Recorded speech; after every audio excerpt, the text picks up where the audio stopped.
Business with me, Tanish Shukla. It's Tuesday the 31st of December. Now let's shift focus to the telecom sector. CRISIL is forecasting a 20% increase in the operating profits of large telecom companies over the next 2 years. They say that the tariff hikes will drive half of this increase and the other half will be due to increased data and value-added services. Let's get some more details. Sudeep Sural, Senior Director at CRISIL Ratings, is joining us now. Sudeep, good morning and thanks for taking the time out. Let's begin with the report itself, where you've mentioned a significant increase in the profitability for the telecom sector. Give us your highlights as far as this report is concerned. Yeah, so I think if you look at the large telecom operators, we've seen an improvement in their operating performance over the last few quarters. And I think this improvement has gathered momentum in the recent past, and we believe that it's going to be sustained over the medium term. So essentially the improvement is because of two reasons. One is that if you look at the competitive intensity in the sector, that has reduced significantly, and as a result of that, the larger telecom players, they clearly have better pricing power and ability to take tariff hikes. On the other hand, if you look at the data part of the business, for the larger telecom players, the data revenues have been growing significantly. Data operators, data subscribers as a percentage of the total operator subscriber base has also picked up. And I think given the fact that there is a benign environment in terms of the sales of smartphones, which has been going up, and of course growing population in the age group of 15 to 30 years, that is only going to help data services to grow further. And as a result of both these factors, we believe that the operating profits, both the profits as well as the margins, are going to see significant uptick over the medium term. And therefore we believe that over the next 2 to 3 years, the larger telecom players especially are going to see a benefit as a result of this. Sudeep, stay with us. I want to ask you more about the large debt and fundraising plans that the telecom companies have. But before that, let's get you an exclusive story. Sources tell Bloomberg TV India that private equity investor Carlyle is in talks with Loop Mobile for equity infusion to provide funding for it to participate in the upcoming auctions in February. Now, Loop Mobile, whose license expires in 2014, is in desperate need to raise funds. Priya is actually standing by with this exclusive. Priya, what are you picking up from your sources? Well, absolutely. The cash-strapped telecom sector is yet again in need of funds, and what we're picking up from sources is that Loop Mobile is in talks with private equity investor Carlyle to raise money to fund its license renewal. Now remember that Loop Mobile's license expires in November 2014. So clearly, with the auction slated to be in February next year, Loop Mobile is actively looking at fundraising, and what we have picked up is that they are looking to raise about 250 to 300 crores through the private equity route. Now there could be a sort of, they are talking to a lot of investors, so it could be a sort of consortium fundraising as far as the auctions are concerned. Now remember that they had earlier said that there was some monetization that they were planning through real estate, but that as of now has been held.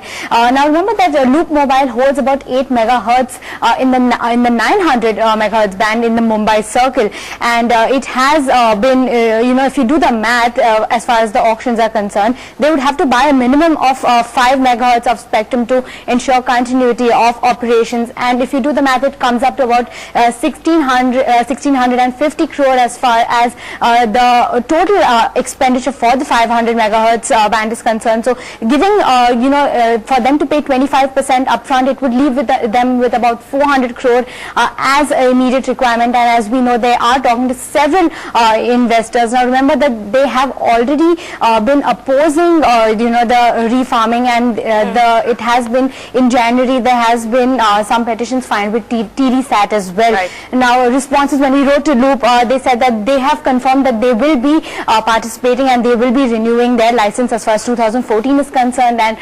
Carlyle gave us no comment as far as this is concerned. All right, so that's Loop Mobile in search for more funds, and one of the possible investors could be the PE group Carlyle. Well, the largest story here, of course, is the fact that a lot of these telecom companies are now raising funds, whether it's through international bond issuances or stake sales or primary market issuances. The sector, of course, is also struggling with large debt. So they've come in at this point of time. Companies have seen a spate of fundraising announcements coming in. Will this be one of the big things as we go forward in 2014? So I think, the sector attracted a lot of debt basically because of the 3G auctions that happened in May 2010. And since then we have seen that players have been very economical with their capital expenditures. They have also tried to reduce leverage by bringing in equity, and we've seen select cases where equity has come in. However, if you look at the fact that nearly 50% or more, actually about 60% of the total debt in the sector is foreign currency debt, and of this about again 60-70% is either not hedged or only partly hedged.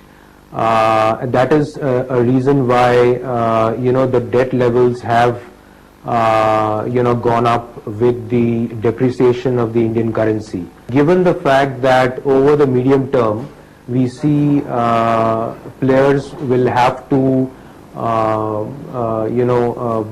buy or rather look at funding the spectrum that is going to come up for renewal over 2014-15, 15-16.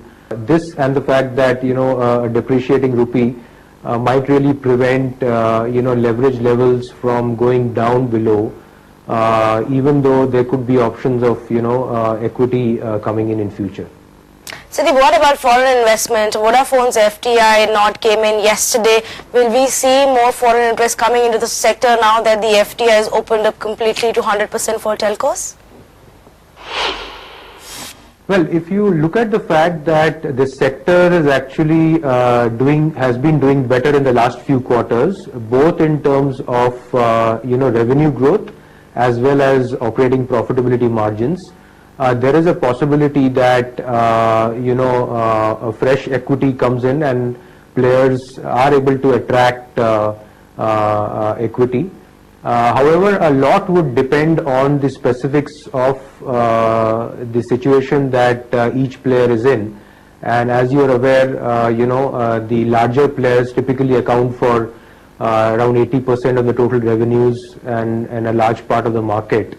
So the ability of players to attract equity will also depend on how they are doing in terms of revenue growth, as well as whether they have been able to increase their operating profit margins.